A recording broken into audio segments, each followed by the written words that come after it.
Ростовская ингушская община заключила соглашение со второй школой села Ангушт пригородного района, согласно которому ингуши, проживающие в Ростове-на-Дону, будут всячески помогать и поддерживать школу, обеспечивать инвентарем и другими необходимыми принадлежностями. В школе обучается около 150 детей, и сегодня для многих здесь также прозвенел последний звонок. Репортаж Тамерлана Хамхоева.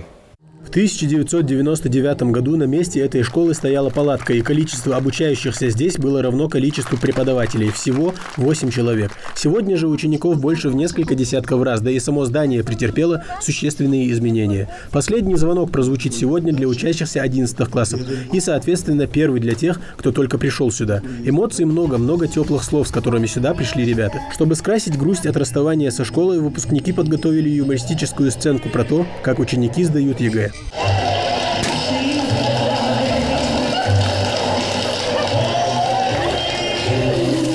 Разумеется, строгий взгляд преподавателя натыкается и на шпаргалки, спрятанные в носках, и на подсказки от уборщицы. Даже взятка не помогла, и выход для ребят теперь только один.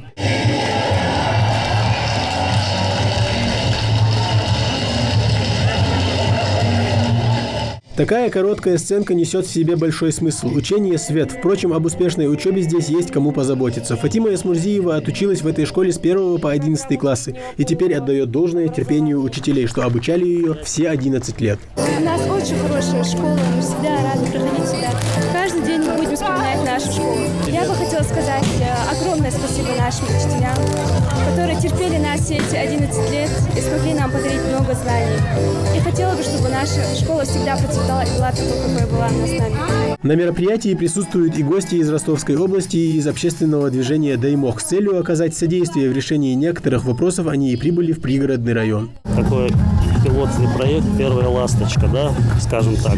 Я еще раз повторюсь, благодаря активным ребятам организации «Даймох», значит, помощь будет оказываться следующая. Сегодня мы подарили музыкальный центр этой школе от общины ингушей, которая проживает в городе Ростове-на-Дону. Ну, соответственно, помощь будет все, что касается какого-либо инвентаря, каких-либо спортивных инвентарей. Там. Мы очень надеемся, что именно этот пример послужит для других диаспор, для других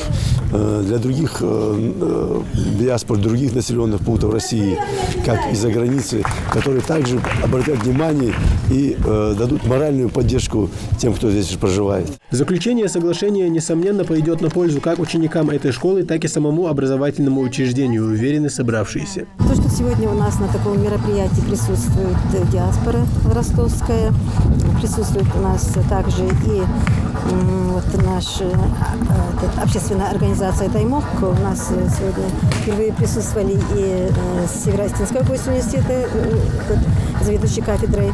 Нам это очень приятно. Мы все родом из детства. И сегодня мы немножечко окунулись в то время, когда мы были такого возраста, примерно как они.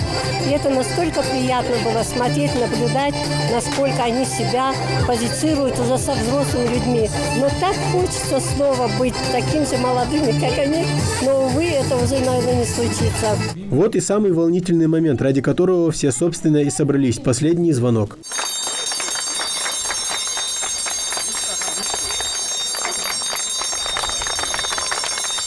Ну а завершилось мероприятие традиционной пламенной лезгинкой. Тамерлан Хамхоев, Гапур Черкиев, Новости 24.